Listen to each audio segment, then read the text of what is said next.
Dark battlefield clouds roll in. In 1863, the Confederate Army triumphed at Gettysburg, shattering Union hopes. Foreign powers recognized the South, and the Treaty of Richmond split the nation in two. But peace was short-lived. As both sides rebuilt, tensions ignited over Western territories, border skirmishes, and secret alliances. The St. Louis incident brought the continent to the brink, while the Battle of Dodge City proved war was inevitable. By 1878, espionage, naval clashes, and political hardliners pushed the Union and Confederacy into a second, far more industrialized war. Now, in the winter of 1879, the armies stand ready, and America's fate will be decided once more. The thaw comes early.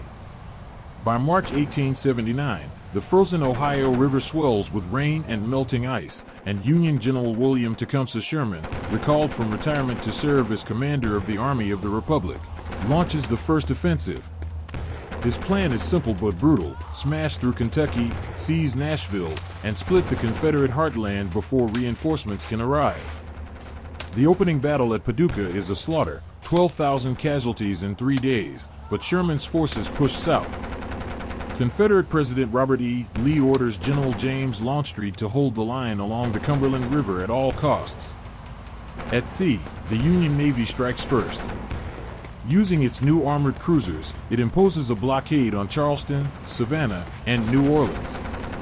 The CSS Britannia meets the Union flagship USS Columbia off Cape Hatteras in a 5-hour duel that leaves both ships crippled and hundreds dead.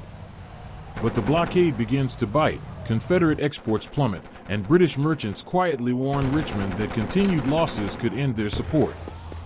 The West erupts next. Union cavalry raids into Texas target the new Confederate rail lines meant to reach California, destroying bridges and burning depots. In retaliation, Confederate Texas Rangers and Choctaw auxiliaries strike deep into Kansas, raiding supply depots and cutting telegraph lines. The frontier becomes a lawless killing ground, with no clear front lines, only fast-moving columns and sudden, bloody encounters. By summer, the war shifts into its deadliest phase. The Battle of Louisville becomes the largest engagement in North American history. Over 300,000 men clash in trenches and earthworks stretching 30 miles. Both sides unleash the full horrors of modern warfare. Gatling guns mow down charging infantry, massive artillery bombardments flatten neighborhoods, and ironclads shell the city from the river. By the time the smoke clears after 3 weeks, the Union holds the ruins of Louisville, but at a cost of nearly 90,000 casualties. In the South, morale begins to crack.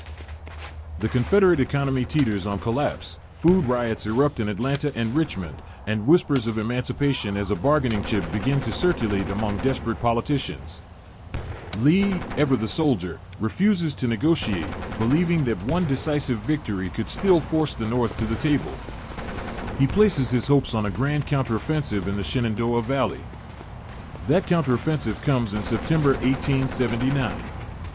Longstreet's Army of Northern Virginia smashes through Union lines at Winchester, capturing thousands and driving deep into Pennsylvania. Panic grips the North.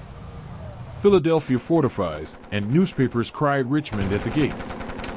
But Sherman, relentless, gambles everything on a flanking maneuver, sending Union forces through the Appalachians to cut Lee's supply lines. In a daring night march, Union troops seize the Confederate rail hub at Roanoke, trapping Longstreet's army in hostile territory. Winter 1879 to 1880 is a frozen hell. Disease, starvation, and frostbite kill more soldiers than bullets. Both armies dig in, but the South is running out of time, men, and allies. Britain, facing its own colonial crises, begins withdrawing support. France quietly recalls its naval advisors.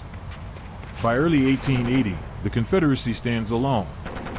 The final blow comes at the Battle of Richmond in May 1880. Sherman's artillery pounds the city for 5 days before Union infantry storms the defenses. Street fighting rages block by block until Lee, refusing to see his capital burned to ash, orders the surrender of the Army of the Confederacy. The war is over. The Treaty of Philadelphia dissolves the Confederate States of America, abolishes slavery across the continent, and reabsorbs the South into the Union, this time under harsh military occupation. The war's death toll is staggering: over 1 million dead, millions more wounded, and vast swaths of the nation in ruins. And yet, history is rarely final. In the shadows of Reconstruction, ex-Confederate officers formed secret societies, Northern radicals pushed for sweeping political change, and foreign powers watched the weakened United States with interest. The question remains, did the Union truly win, or has the struggle for America's future only just begun? History is full of battles, but the greatest one is keeping their stories alive. Subscribe now and never miss the moments that changed the world.